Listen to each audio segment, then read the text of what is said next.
یہ اللہ کی رحمتوں کا موسم بہار ہے اور اہل ایمان کے لیے کرم نوازیوں، رحمات، برکات اور انوار کا لوٹ سیل میلہ ہے، جس میں گناہ گاروں کی بخشش و مغفرت کا ساماں ہوتا ہے اور اللہ ماہ صیام کی ہر شب کو گناہ گار جہنم کی آگ سے آزاد فرماتا ہے۔ یہ بابرکت مہینہ اپنے دامن میں اتنی برکتیں لیے ہوئے جلوہ گر ہوتا ہے کہ رسول کریم صلی اللہ علیہ وآلہ وسلم نے ارشاد فرمایا، اگر لوگوں کو پتہ چل جائے کہ رمضان میں کیا ہے تو وہ آرزو کریں کہ پورا سال ہی رمضان رہے۔ اتنی برکتیں اور اتنی رحمتیں اللہ نے اس مبارک مہینے کے دامن میں ڈال دی ہیں۔ میں نے جو آپ کے سامنے آیت کریمہ تلاوت کی ہے، اس میں بھی اس مفہوم کو بیان فرمایا گیا کہ اے ایمان والو، تمہارے اوپر روزے فرض کیے گئے ہیں جس طرح تم سے پہلوں پہ فرض کیے گئے تھے۔ یا ایھا الذین آمنوا کتب علیکم الصیام کما کتب علی الذین من قبلکم۔ کیوں فرض کیے گئے؟ وجہ کیا ہے؟ لعلکم تتقون، تاکہ تم متقی بن جاؤ، تم پرہیزگار بن جاؤ۔ تو روزے کی فرضیت کا نتیجہ تقوی کا حاصل ہونا ہے، اتقاء کی دولت کا نصیب ہونا ہے۔ تو اس آیت کریمہ میں تین چیزیں بیان کی گئی۔ سب سے پہلی، اے ایمان والو، تمہارے اوپر روزے فرض کیے گئے۔ پھر دوسری بات، جس طرح تمہارے سے پہلوں پہ فرض کیے گئے۔ اور تیسری بات، تاکہ تمہیں تقوی کا نور نصیب ہو، تمہیں اتقاء کی دولت نصیب ہو۔ تو ایک تو روزے کی فرضیت کا حکم دیا گیا، اور دوسرا یہ تسلی دی گئی کہ یہ بھوک اور پیاس کی شدت تمہیں ہی نہیں کاٹنا پڑے گی، تم سے قبل بھی لوگ یہ عبادت کرتے رہے ہیں اور وہ اس مشکل عبادت سے تقوی کو حاصل کرتے رہے ہیں، اور تمہیں بھی ہم اس راستے سے تقوی نصیب کرنا چاہتے ہیں۔ علامہ حقی علیہ رحمہ نے لکھا ہے کہ ملک تحمور الثالث، یہ حضرت آدم علیہ السلام کی اولاد سے تیسرا بادشاہ گزرا ہے، اس کے زمانے میں قحط پڑ گیا تھا، تو اس نے اپنی قوم کو یہ حکم دیا کہ ایک وقت کا کھانا آپ کھا لیں اور ایک وقت کا کھانا بچائیں اور وہ قحط زدہ علاقوں میں بھیجیں۔ تو قوم نے اس حکم کو بصر و چشم قبول کیا اور ایک وقت کا فاقہ کاٹ کے اپنے ان بھائیوں کے لیے وہ کھانا بھیجتے جو قحط میں مبتلا تھے۔ قوم کی یہ ادا اللہ کو پسند آ گئی اور وقت کے نبی پر وحی کی گئی کہ تمہارے اس عمل کو ہم عبادت قرار دیتے ہیں۔ تو حضرت آدم علیہ السلام کے بعد متصل ہی یہ عبادت فرض کی گئی، اور پھر جتنی بھی ملتیں، قومیں اور امتیں آئیں، ان میں روزے کی تحسین کی گئی اور روزے کی تلقین کی گئی۔ پرانی جتنی بھی کتابیں ہیں، اناجیل ہیں، تورات ہے، اس میں روزہ داروں کی تعریف موجود ہے۔ اور حضور علیہ السلام جب اس دنیا پہ تشریف فرما ہوئے تو آقا کریم روزے کی فرضیت سے پہلے بھی روزے رکھتے تھے۔ ویسے روزہ سن 2 ہجری کو فرض ہوا ہے، شعبان المعظم کے مہینے میں، لیکن اس سے قبل بھی ایام 20 کے حضور روزے رکھتے تھے، اور اس کے علاوہ بھی مختلف ایام میں اللہ کے محبوب روزے رکھتے تھے۔ روزے کی فرضیت کے بعد حضور علیہ السلام کی زندگی میں کل 9 رمضان آئے ہیں، جس میں 7 29 کے تھے اور 2 30 کے تھے۔ یہ بات ذہن میں رکھیے گا کہ روزے 29 ہوں ثواب پھر بھی 30 کا ہی دیا جاتا ہے. تو زیادہ تر جو رمضان المبارک کے مہینے ہوتے ہیں وہ 29 کے ہوتے ہیں، 30 کے کم ہوتے ہیں. حضور کی زندگی میں 9 میں سے 7 جو ہیں وہ 29 کے ہوئے ہیں اور 2 30 کے ہوئے ہیں، تو ثواب پورے 30 کا ہی ہے. بعض لوگوں کو زیادہ ہی مسئلہ ہوتا ہے، 29 ہو جائیں تو یہ اللہ کا کرم ہے کہ روزہ رکھنا بھی نہیں پڑا اور 30ویں کا ثواب بھی مل گیا، لیکن وہ شور مچا دیتے ہیں کہ یہ روزہ کھا گئے ہیں. میرا نہیں خیال کہ کسی کو اپنے ذمے اتنی بڑی امت کا بوجھ لینے کی پریشانی ہو اور وہ خام خواہ ایک روزے کے لیے پوری امت کا بوجھ اپنے کندھوں پہ ڈال لے. تو 29 روزے ہوں یا 30 ہوں، اللہ ثواب پورے 30 کا ہی عطا کرتا ہے. روزہ اللہ تعالیٰ جل شانہ کی رضا اور اس کی محبت کے حصول کا ذریعہ ہے، اور اس کا عملی نتیجہ جو اس آیت کریمہ میں بیان کیا گیا وہ تقوی ہے. لعلکم تتقون، روزہ اس لیے فرض کیا گیا کہ تمہیں تقوی نصیب ہو جائے، اتقاء کی دولت نصیب. اب سوال یہ ہے، کیا تقوی بھوک اور پیاس سے حاصل ہوتا ہے؟ پیاس کاٹنے سے، بھوک کاٹنے سے کیا تقوی نصیب ہو جاتا ہے؟ صبح سے لے کر شام تک روزہ رکھنے کی تلقین کی گئی. یہاں ناروے میں اور مختلف ممالک کے اندر 20 گھنٹے کا روزہ ہے، اور ہمارے بھی یہاں 16-17 گھنٹے مسلسل شدت کی گرمی میں بھوک اور پیاس کاٹنا ہوتی ہے. اتنا طویل دورانیہ جو بھوک اور پیاس کاٹی ہے، اس کا مقصد رزق بچانا نہیں ہے، بلکہ وَيُزَادُ فِيهِ رِزْقُ الْمُؤْمِنِ، ماہ سیام میں مومن کا رزق بڑھ جاتا ہے. آپ اپنا بجٹ دیکھ لیجئے، باقی مہینوں کی نسبت ماہ سیام میں آپ کے اخراجات زیادہ ہوتے ہیں اور کشادگی ہوتی ہے. تو یہ کوئی خوراک بچاؤ مہم نہیں ہے، بلکہ رزق تو بڑھ جاتا ہے، لیکن اس کے باوجود 20 گھنٹے، 17 18 گھنٹے پیاس اور بھوک کاٹنا، اس کا کوئی مقصد ہے تو وہ مقصد قرآن نے بیان کیا کہ اس کے نتیجے میں تمہیں اتقاء کی دولت ملے گی، تمہیں تقوی کا نور نصیب ہوگا. سوال یہ کھڑا ہوا، کیا بھوک اور پیاس کاٹنے سے تقوی مل جاتا ہے؟ تو اس کو سمجھنے کے لیے ایک مختصر تمہید سمجھنا ہوگی، اور وہ یہ کہ ہمارے 2 دشمن ہیں جو ہمیں جادہ مستقیم سے ہٹانے کے لیے دن رات کوشاں ہیں. ایک شیطان اور دوسرا نفس. یہ 2 دشمن ہیں جو ہماری متاع عمل، ہمارا خلوص، ہماری للہیت، ہمارا باطن لوٹنے کے لیے ہر وقت مستعد اور فعال رہتے ہیں. اب ان 2 دشمنوں سے ہمارے تنہا ناتواں وجود کا مقابلہ ہے، اور ان میں سے جو بڑا دشمن ہے وہ نفس ہے، کیونکہ شیطان نے جب انکار سجدہ کیا تو ہم تو یہ کہتے ہیں کہ ہمیں شیطان نے بہکا دیا، لیکن شیطان نے جب انکار سجدہ کیا اور خود بہک گیا تو اس وقت کوئی دوسرا شیطان تو نہیں تھا جس نے شیطان کو بہکایا، وہ نفس تھا جس نے شیطان کو شیطان بنایا. اس نے اندر سے کہا انا خیر منہ، میں بہتر ہوں.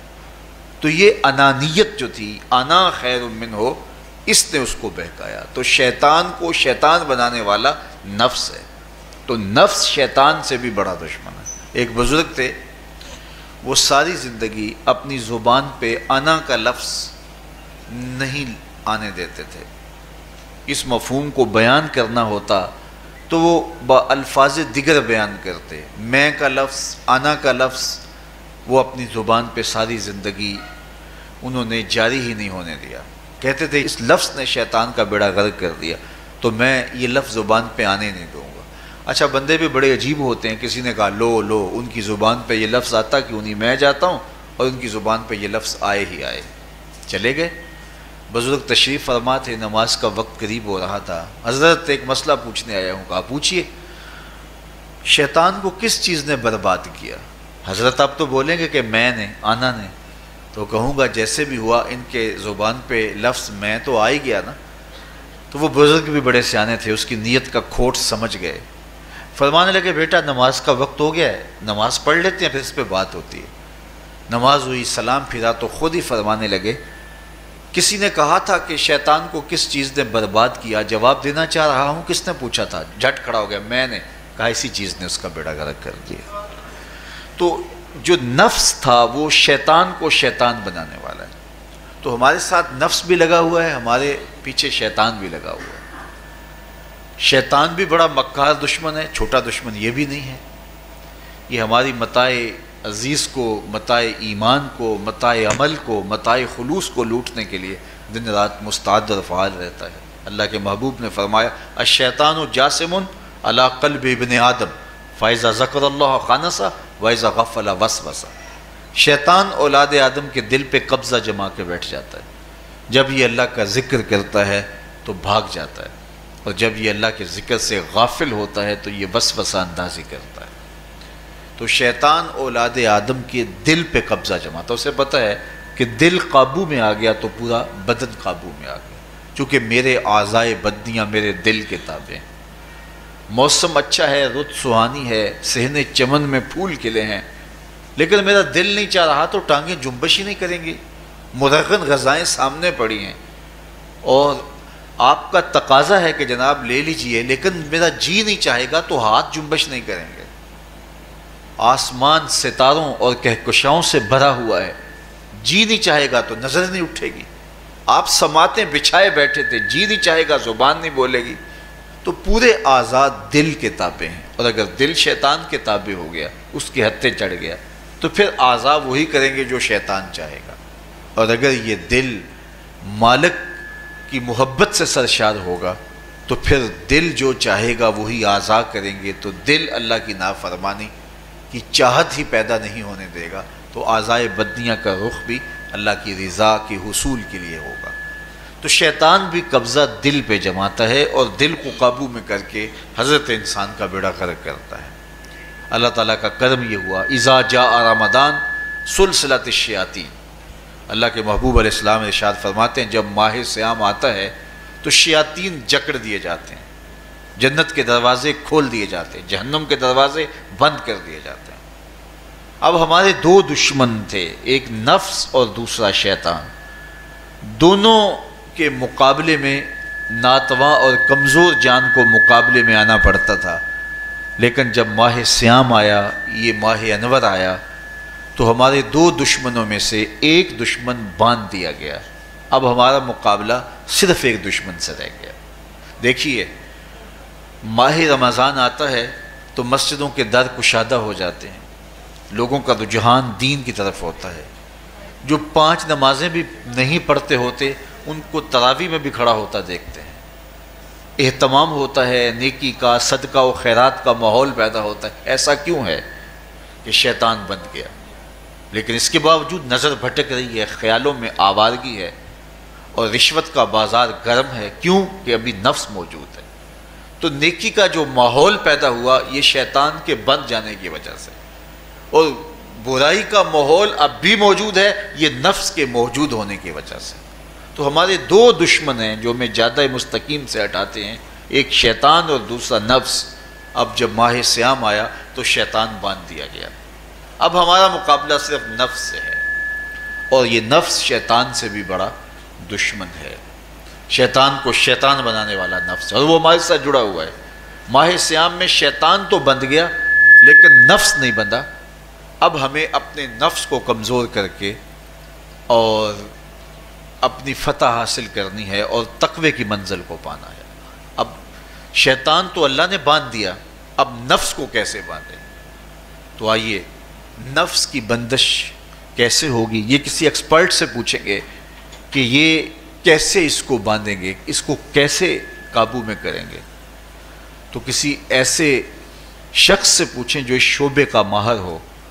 تو علامہ اقبال کے مرشد ملا جلال الدین رومی علیہ رحمہ کہتے ہیں آؤ تمہیں میں ایک معالج کا پتہ دیتا ہوں جو تمہیں اس بیماری کا علاج بتائے گا. اور اس کی بندش کے طریقے بتائے گا۔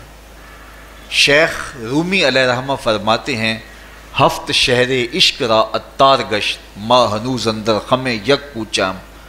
عشق کے 7 شہر شیخ فرید الدین اتار گھوم چکے ہیں، اور میرے جیسا شخص عشق کے پہلے شہر کی پہلی گلی کے کونے پہ کھڑا ہے۔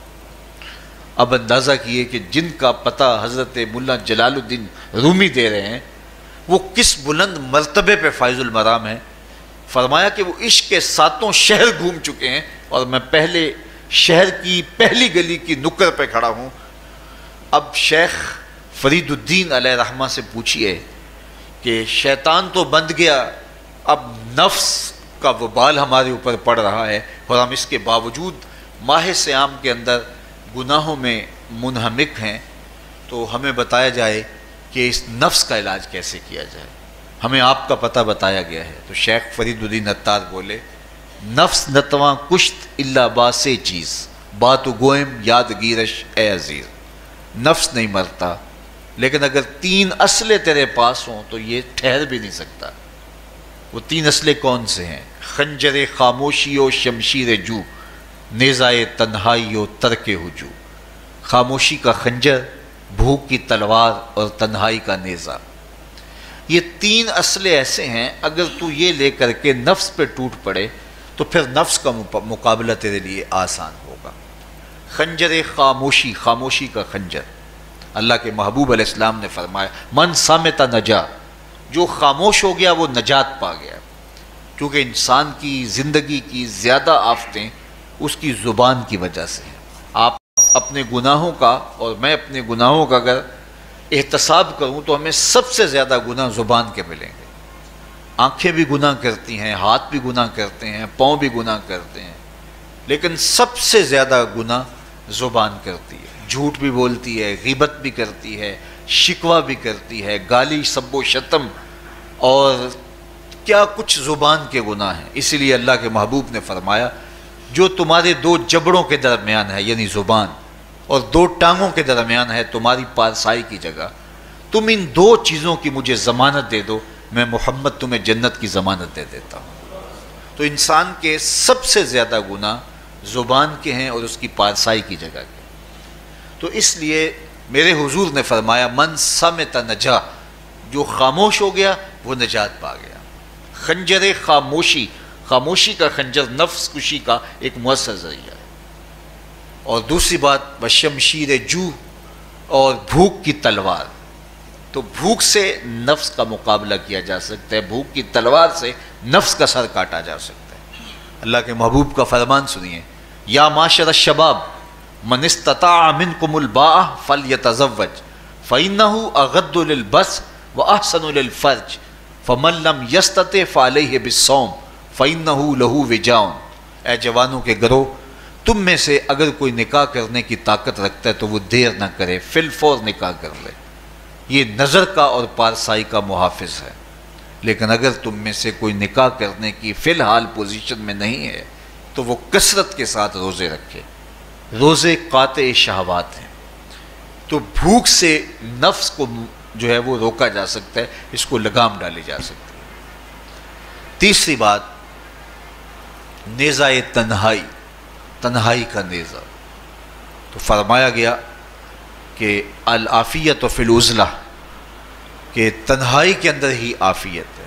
جب مجلسوں میں غیبت کی بدبو پھیلتی ہو اور چغلی کا ماحول معاشرے کا جزو لا ینفک بن جائے اور مجالس کے اندر نظروں کی پاکیزگی کا قائم رہنا مشکل ہو جائے اور انسان کی زندگی کے اندر گناہوں کا بہت بڑا سبب مجلسی زندگی ہو تو پھر اس سے تنہائی بہتر ہے۔ حضرت شاہ نقشبند بخاری فرماتے ہیں کہ فقیر کے لیے سب سے اچھی جگہ اللہ کا گھر مسجد ہے، یا کسی کامل صالح شخص کی صحبت ہے، اور یا پھر تنہائی ہے۔ چوتھی جگہ ہلاکت کے علاوہ اور کچھ نہیں ہے۔ ہمیں اپنے کاروبار میں، اپنے معاملات میں، اپنی ملازمتوں میں جانے کی تلقین کی گئی تو وہاں یہ تلقین کی گئی کہ دیر سے جاؤ جلدی واپس آ جاؤ، اور مسجد میں جاتے ہوئے تلقین کی گئی کہ جلدی جاؤ اور دیر سے واپس آؤ۔ لیکن ہم مسجد کے دروازوں پہ جب دور موجود میں رش دیکھتے ہیں کہ لوگ بہت جلدی نکلنا چاہتے ہیں، حتیٰ کہ کندھوں سے کندھے ٹکرا رہے ہوتے ہیں کہ جلدی سے باہر نکل جائیں، حالانکہ وہ عافیت کی جگہ ہے، 2 منٹ زیادہ بھی ہو جائیں تو کوئی حرج نہیں ہے۔ اور ایسے لوگوں کو بھی نکلنے میں جلدی کرتے ہوئے دیکھا ہے کہ لگتا تو یہ تھا کہ شاید یہ انہوں نے کسی ضروری کام پہ جانا ہے، لیکن باہر نکل کے بازار میں پھٹے پہ بیٹھے تھے اور مسجد سے نکلنے کی جلدی بہت تھی۔ تو مسجد میں جلدی جاؤ اور دیر سے واپس آؤ، اور بازار میں دیر سے جاؤ اور جلدی واپس آؤ، لیکن ہمارے رویے اس کے برعکس ہو گئے۔ تو تنہائی میں عافیت ہے، خاموشی میں عافیت ہے، اور بھوک میں عافیت ہے، اور یہ ساری چیزیں روزے میں میسر ہیں۔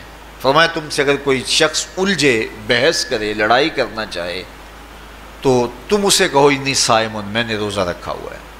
اسی طرح جو ہے وہ روزے سے آپ کو یکسوئی ملے گی، قرآن مجید کی تلاوت کا ماحول ہوگا، اور تم بھوک کاٹو گے، اور یہ تینوں چیزیں تمہارے نفس کو کمزور کرنے والی ہیں۔ شیطان بند گیا، نفس کمزور ہو گیا، اور جب نفس کمزور ہو گیا، کمزور ہوتا ہے، یہ نفس مرتا نہیں ہے۔ یہ تو کوئی ہے باج فقیراں کسے نہیں ماریا، باہو ظالم چور اندر دا، یہ اندر والا چور جو ہے وہ اتنی آسانی سے قابو آتا ہی نہیں ہے، یہ پھر سر اٹھا لیتا ہے۔ اس کو جتنا کچلو، یہ کچھ عرصے کے بعد تھوڑی سی خوراک ملتی ہے تو پھر سر اٹھا لیتا ہے۔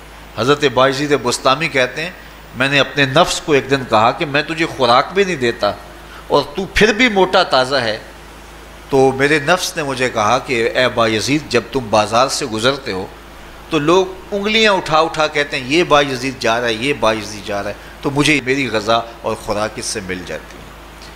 تو یہ خوراک ہوتی ہے نفس کی۔ تو نفس بہت ظالم ہے اور ساری زندگی اس سے لڑتے ہوئے گزرتی ہے۔ وہ کسی نے کہا تھا نا تمام عمر طوفان سے کھیلتے گزری، نیا کے ڈوبنے کا ڈر بھی رہا۔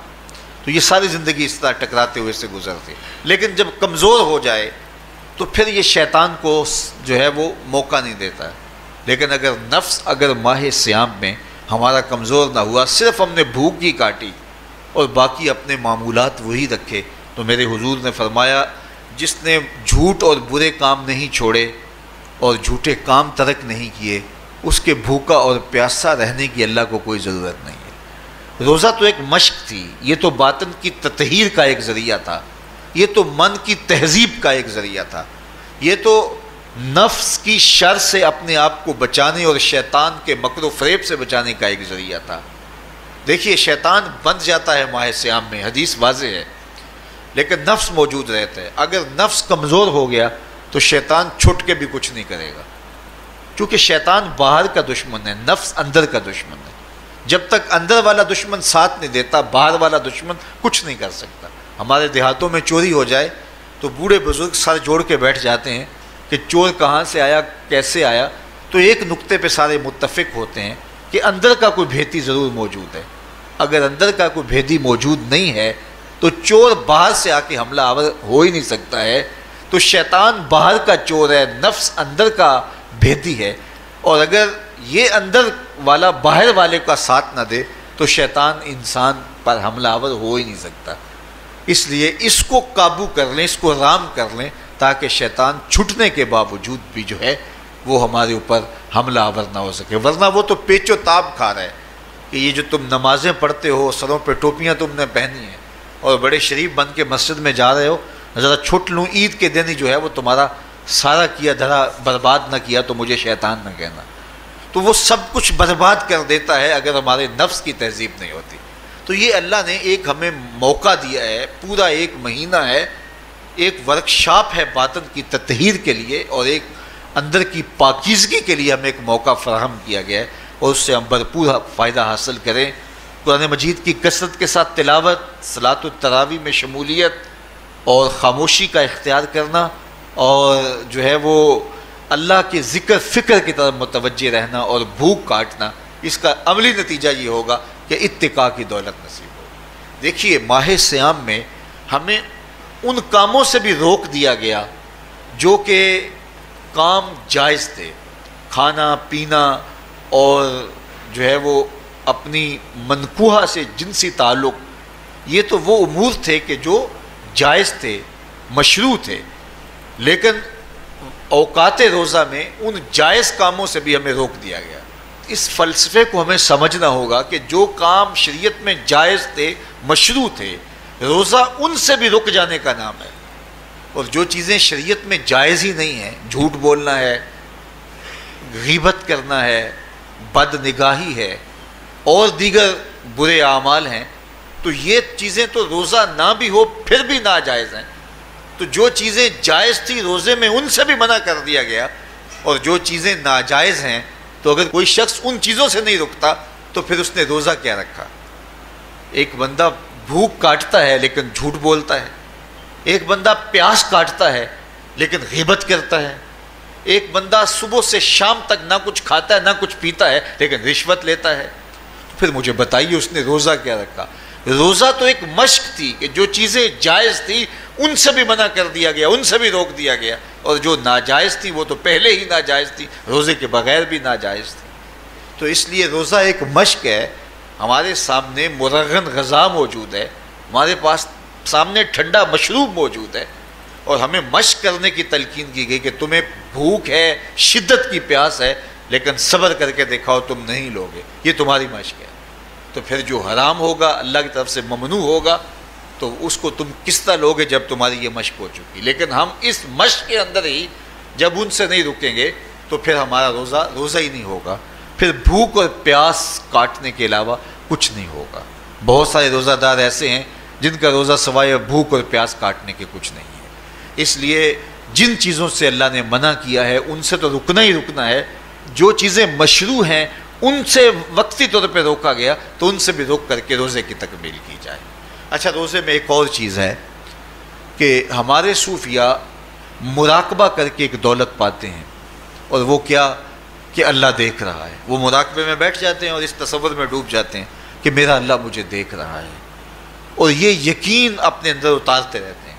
اس کا نتیجہ یہ ہوتا ہے کہ پھر گناہ کرنا مشکل ہو جاتا ہے۔ یہ تصور جب بندے کے ساتھ جڑ جاتا ہے کہ میرا اللہ مجھے دیکھ رہا ہے۔ ماہ سیام میں یہ دولت اللہ بانٹ دیتا ہے۔ جو مراقبے سے صوفیاء حاصل کرتے ہیں، اللہ تعالیٰ اس دولت کو اہل ایمان پہ چھڑک دیتا ہے۔ کڑکتی دھوپ، برستی گرمی، زباں کانٹا، ہونٹ خشک، ٹھنڈا پانی دستیاب، دروازہ مکفل، کوئی دیکھنے والا بھی نہیں ہے، لیکن بندہ ایک گھونٹ بھی نہیں پیتا، وضو کرتے بھی احتیاط کرتا ہے کوئی قطرہ حلق سے نیچے نہ اتر جائے، کیوں کہ میرا اللہ مجھے دیکھ رہا ہے۔ جو چیزیں صوفیاء کو مراقبے سے نصیب ہوتی ہیں، ماہ سیام میں اللہ اس دولت کو بانٹ دیتا ہے، چھڑک دیتا ہے، بارش کی طرح وہ دولت برستی ہے، اور یہ تصور ہمارے ساتھ جڑ جاتا ہے کہ میرا اللہ مجھے دیکھ رہا ہے۔ ہم پانی نہیں پیتے، اللہ دیکھ رہا ہے، مرغن غذائیں موجود ہیں کہ اللہ دیکھ رہا ہے۔ تو میں یہ پوچھتا ہوں کہ ہم کھانا نہیں کھاتے کہ اللہ دیکھ رہا ہے، ہم پانی نہیں پیتے کہ اللہ دیکھ رہا ہے، لیکن جب رشوت لے رہے ہوتے ہیں اللہ اس وقت نہیں دیکھتا؟ جب نظر بھٹک رہی ہوتی ہے اللہ اس وقت نہیں دیکھتا؟ جب خیال بہک رہا ہوتا ہے اللہ اس وقت نہیں دیکھتا؟ جب سوچوں میں آوارگی آتی ہے اللہ اس وقت نہیں دیکھتا؟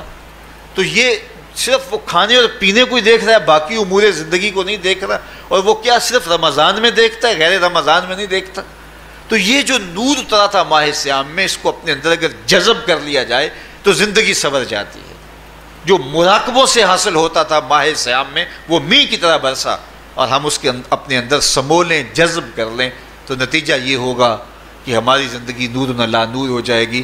اور یہ تصور جب انسان کی زندگی میں جم جائے تو یہ گناہوں سے روکنے کا مؤثر ذریعہ ہے کہ میرا اللہ مجھے دیکھ رہا ہے۔ مجھے بتائیے اس سے بڑا ہیجان انگیز بھی کوئی منظر ہو سکتا ہے کہ حسن کی پتلی ہے، اور جو ہے وہ اس کی ایک ایک ادا اور اشوے سے قیامتیں پھوٹتی ہیں، اور وہ خود جناب یوسف کے سامنے اپنے حسن کو پیش کر رہی ہے، ساتوں دروازے بھی مکفل ہیں، بت کے اوپر بھی کپڑا ڈال لیا، اور زلیخا حضرت یوسف کو خود کہہ رہی ہے تالک یوسف اب تو آ جاؤ نا، ذرا آنکھ اٹھا کے میرے جلوے دیکھو۔ لیکن جناب یوسف کیا بولتے ہیں؟ قال معاذ اللہ، میں اللہ کی پناہ میں آتا ہوں۔ کہا تو 7 دروازے بند کر کے لوگوں کی نظروں سے چھپ گئی، اور موٹا کھیس ڈال کے اپنے زوم میں اپنے جھوٹے خدا سے بھی شرم کرتی ہے اور اس سے چھپ گئی، میں اس خدا سے حیا کیوں نہ کروں جو 7ویں کوٹھڑی میں بھی دیکھ رہا ہے۔ پھر اتنی روشنیاں برسی، اتنا یقین برسا کہ گناہ کیا، گناہ کا تصور بھی محال ہو گیا۔ تو مجھے بتائیے کتنا ہیجان انگیز منظر تھا جب حسن قدموں میں بچھنے کے لیے خود بےتاب تھا، اور حضرت یوسف جوان رانا ہیں، جوانی اور شباب پورے بانکپن پہ ہے، اور ادھر حسن مچل مچل کے قدموں میں بچھ رہا ہے، لیکن یہ جذبہ کہ میرا اللہ مجھے دیکھ رہا ہے ایسی رکاوٹ بنتا ہے، قال معاذ اللہ، کہا میں اللہ کی پناہ میں آتا ہوں۔ تو یہ یقین جب بندے کے ساتھ جڑ جاتا ہے کہ میرا اللہ مجھے دیکھ رہا ہے، تو پھر انسان کے لیے گناہ سے بچنا کوئی مشکل نہیں ہوتا۔ گھر میں فاقے ہوں، مشکل میں بندہ پھنسا ہو اور اس کو رشوت مل رہی ہو، تو پھر اپنا ہاتھ روکنا بڑا مشکل ہوتا ہے، بلکتے بچوں کا خیال آتا ہے۔ لیکن جب یہ خیال ہو کہ میرا رب میرا رازق ہے اور میرے اس عمل کو دیکھ رہا ہے، تو پھر بندہ اس کو پرے کا کی حیثیت بھی نہیں دیتا، اور جب وہ پاؤں کی ٹھوکر پہ بھی نہ رکھے تو پھر اللہ فرماتا ہے وَيَرْزُقُهُ مِنْ حَيْثُ لَا يَحْتَسِبُ، تو یہ کر کے دیکھ، میں تجھے وہاں سے رزق دوں گا جہاں سے تجھے گمان بھی نہیں ہوگا۔ تو اپنے یقین کو کھڑا کر کے دیکھ، میرے اوپر اعتماد کر کے دیکھ۔ میرے حضور نے فرمایا اللہ پر توکل کرنے کا جو حق ہے اگر تم ادا کرو، وہ تمہیں ایسے رزق دے جیسے پرندوں کو عطا کرتا ہے۔ صبح گھر سے نکلتے ہیں خالی پیٹ ہوتے ہیں، ہمیں تو پتہ ہے دفتر میں جانا ہے، ہمیں تو پتہ ہے دکان پہ جانا ہے، ہمیں تو پتہ ہے فیکٹری میں جانا ہے، ہمیں تو پتہ ہے کہ ہم نے فلاں جگہ جا کے دہاڑی لگانی، لیکن ان کا کوئی کاروبار نہیں ہوتا، کوئی فیکٹری نہیں ہوتی۔ جدھر جی آیا صبح جو ہے وہ اڑان بھر دی، بند توکل پنچھی اڑ دے، خرچ نہ پلے زیرا ہو، نہ کوئی راس ہے نہ کوئی کاروبار ہے، لیکن کبھی ایسا نہ ہوا کہ شام کو خالی پیٹ آئے ہوں۔ تو کہا اگر تم اللہ پہ توکل کر لو، وہ بھی تمہیں ایسے رزق دے جیسے پرندوں کو رزق عطا کرتا ہے۔ پرندوں میں سے ایک پرندہ ہے ہنس، یہ سچے موتی کھاتا ہے، اور آپ پنساری کے پاس موتی لینے جائیں تو ہزاروں روپے تولے کے ماشے کے حساب سے آپ لیں تو پھر بھی آپ سوچتے ہیں کہ پتہ نہیں یہ خالص دیے یا نہیں دیے۔ وہ اتنے نایاب اور کامیاب ہیں کہ آپ ماشوں اور تولوں میں خریدتے ہیں اور پھر بھی آپ کو شک رہتا ہے کہ یہ خالص ہیں یا کہ نہیں۔ اور ہنس کھاتا ہی وہ ہے، اور دنیا پر ایک نہیں لاکھوں کروڑوں ہنس ہیں، اور روزانہ صبح و شام کھاتے ہیں اور پیٹ بھر کے کھاتے ہیں، اور اللہ انہیں روز عطا بھی کرتا ہے۔ تو یہ مالک وہ ہے، رازق ہے۔ جب اس پہ توکل اور اس پہ یقین پیدا ہو جاتا ہے تو پھر مشکل نہیں رہتا، پھر آسانی پیدا ہو جاتا ہے۔ تو روزوں میں اللہ تعالیٰ یہ یقین دیتا ہے کہ وہ مجھے دیکھ رہا ہے، بندہ یہ تیقن پیدا کر لیتا ہے کہ میرا اللہ مجھے دیکھ رہا ہے۔ بعض کا چھوٹے بچے روزہ رکھ لیتے ہیں تو مائیں بے چین ہو جاتی ہیں، جب دوپہر کے وقت پھول جیسے بچے کملا جاتے ہیں تو مائیں انہیں بند کمرے میں کوئی کھانا یا کوئی ٹافی یا کوئی اور چیز یا چاکلیٹ دیتی ہیں کہ بیٹے یہ کھا لو، تو وہ بچے نہیں کھا رہے ہوتے تو مائیں کہتے ہیں پتر کھا لو، کوئی نہیں دیکھ رہا، تو وہ بچے بھی کہتے ہیں اللہ دیکھ رہا ہے۔ تو وہ جو صوفیاء کو مراقبوں سے ملتا ہے وہ ایک بچے کو بھی نصیب ہو رہا ہے کہ میرا اللہ مجھے دیکھ رہا ہے۔ یہاں ایک اور بھی تسلی ہے، ہم ہزار گناہ گار سہی، ہم ہزار سیاہ کار سہی، لیکن ہمارا رب پہ کتنا یقین ہے رمضان میں پتہ چلتا ہے کہ اس ذات پہ ہمارا کتنا تیقن ہے، کتنا یقین ہے، جس کو دیکھا نہیں، چھوا نہیں، بات نہیں ہوئی، جو تصور خیال کی حدود سے بھرا ہے، اتنا یقین ہے کہ ہم پانی نہیں لیتے، کھانا نہیں لیتے کہ میرا اللہ مجھے دیکھ رہا ہے۔ کاش کہ اس کو ہم اپنی پوری زندگی میں پھیلا لیں، اور اس کو زندگی میں جب ہم طاری کر لیں گے تو پھر گناہ کرنا محال اور ناممکن ہو جائے گا، اور زندگی نور علی نور ہو جائے گی، اور یہی تقوی کا حصول ہے۔ تو فرمایا اے ایمان والو، تمہارے اوپر روزے فرض کر دیے گئے جس طرح تم سے پہلوں پہ فرض کیے گئے تھے، لعلکم تتقون، تاکہ تم متقی بن جاؤ، تاکہ تم پرہیزگار بن جاؤ۔ حضرت سلمان فارسی رضی اللہ تعالیٰ عنہ سے مروی ہے کہ جب شعبان کی 29 تاریخ ہوتی تو اللہ کے محبوب ہمیں خطبہ ارشاد فرماتے، اس میں رمضان المبارک کے فضائل بیان کرتے اور کہتے تمہارے پاس ایک شہر عظیم عزت اور عظمت والا مہینہ آ رہا ہے، جس کا ہر دن باقی سال کے دنوں سے افضل ہے، جس کی ہر رات باقی سال کی راتوں سے افضل ہے، اور اس میں ایک رات ایسی ہے لیلۃ القدر جو 1000 مہینے سے بہتر۔ تو یہ اللہ تعالیٰ کی رحمتوں کا روپ ہے، رحمتوں کے دروازے کھول دیے جاتے ہیں، اور روزہ دار کا روزہ بالخصوص عصر کے وقت، شام کے وقت، پچھلے پہر، روزہ دار کے خالی معدے سے جو ایک بو اٹھتی ہے، مہک اٹھتی ہے، اللہ کو کستوری سے بھی زیادہ محبوب ہوتی ہے۔ اللہ اکبر۔ اور فرمایا للصائم فرحتان، فرحتن عند فطرہ و فرحتن عند لقاء رب، روزہ دار کے لیے دو خوشیاں ہیں۔ ایک خوشی اسے تب ملتی ہے جب وہ روزہ کھولتا ہے، سارے دن کی بھوک اور پیاس کاٹ کے، جب شام کو ٹھنڈا اور میٹھا مشروب اسے ملتا ہے اور وہ مشروب اپنے جو ہے وہ منہ میں ڈالتا ہے، وہ معدے کی طرف اترتا ہے، تو اس کی زبان بولے نہ بولے اس کا ایک ایک انگ اللہ کی تسبیح بول رہا ہوتا ہے اور اللہ کا شکر ادا کر رہا ہوتا ہے۔ اس وقت اسے ایک عجیب فرحت ہوتی ہے کہ اتنا طویل لمبا روزہ تھا، شکر ہے کہ میرا روزہ تکمیل کو پہنچا۔ ایک روحانی مسرت، پھر روزہ کھلنے کے وقت اس کو بدنی مسرت، تو ایک فرمایا اس کو فرحت تب ملتی ہے جب وہ روزہ کھولتا ہے۔ وَفَرْحَةٌ عِنْدَ لِقَاءِ رَبِّ، اور دوسری فرحت اسے تب ملے گی جب روزے کے صلے میں اللہ اپنے رخ سے پردہ ہٹا دے گا اور اللہ اپنا دیدار عطا فرمائے گا۔ تو یہ روزے دار کے لیے خوشیاں ہیں۔ تو خوش نصیب ہیں وہ لوگ جو ماہ صیام کے روزے پورے خشوع و خضوع کے ساتھ رکھتے ہیں اور اس کی برکتوں سے مالا مال ہوتے ہیں۔ ورنہ بعض لوگ میں نے ایسے بھی دیکھے ہیں، وہ چھوٹی چھوٹی بیماریوں کا بہانہ بنا کے روزہ ترک کر دیتے ہیں اور انہیں حوصلہ ہی نہیں پڑتا روزہ رکھنے کا، چونکہ الصوم نصف الصبر، روزہ آدھا صبر ہے۔ میں سمجھتا ہوں، میں شوگر کا مریض ہوں اور 4 سے 5 گھنٹے اگر مجھے کچھ کھانے کو نہ ملے تو میری طبیعت میں ایسا اضطراب اور بے چینی پیدا ہو جاتی ہے کہ میں گھر والوں سے الجھنے کی کیفیت میں بھی آ جاتا ہوں۔ لیکن ماہ صیام میں 20 گھنٹے بھی کاٹ لیتا ہوں، لیکن میری طبیعت پہ کوئی بوجھ اس لیے نہیں ہوتا کہ میں اللہ کی رضا کو اپنے ذہن کے ایک ایک گوشے میں رکھے ہوئے ہوتا ہوں۔